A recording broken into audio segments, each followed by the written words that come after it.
Hello, good afternoon, mga followers, mga friends. Okay, so nandito na naman po ako. Ako po si Joseph Tan, ang inyo pong lingkod, isang Certified Security and Safety Practitioner and at the same time Certified Security Trainer. So I am a licensed security training instructor and naririto po ang inyo pong lingkod para po mag-share ng mga konting knowledges regarding po sa security industry.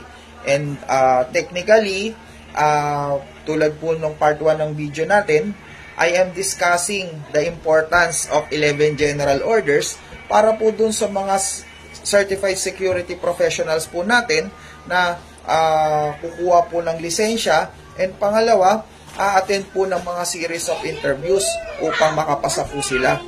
Okay, so andito po tayo para i-discuss po number 1, yun pong GO number 1.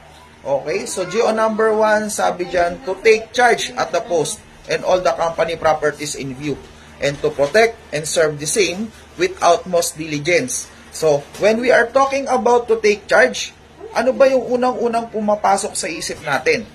Okay, pag sinabing to take charge, sabi dyan, kailangan nating pangasiwaan, and at the same time, kailangan din po natin itong pamahalaan. So, bilang mga security personnel, nandun po yung full trust and confidence sa atin ng mga clients and ng agency natin upang magampanan po natin ng gusto ang ating mga tungkulin, upang atin pong mapamahalaan at atin pong mapangalagaan ang ating mga post. Okay. And sinabi rin po dun sa next sentence, yung salitang to protect and to preserve the same with utmost diligence. When we are talking about to protect, then ang tanong dito, sino? Kasi yung unang sentence, we are to take charge all the things and all the company properties na ating nakikita sa ating area of responsibility. So, pag sinabing to protect, okay, we are talking about person. Sino nga ba yung ating mga poprotektahan dito?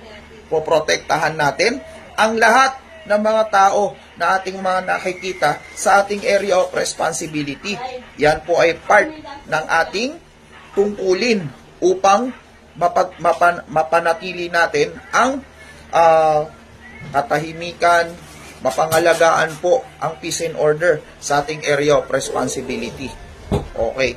So, maliban po dyan, pinopromote rin po namin ang amin pong programa upang makatulong po sa lahat po ng mga unemployed. Okay? So, amin pong tinutulungan ang lahat ng mga mamamayan upang magkaroon po ng panghabang buhay and stable na trabaho. So, we are promoting a train now, pay later. Okay? Lalong-lalo na po doon sa mga aspiring security guards. Okay? And sana po, wag po kayong magsawa mag-follow, mag-like, and share. Okay. Magandang hapon ulit. Ako po ulit si Joseph Tan.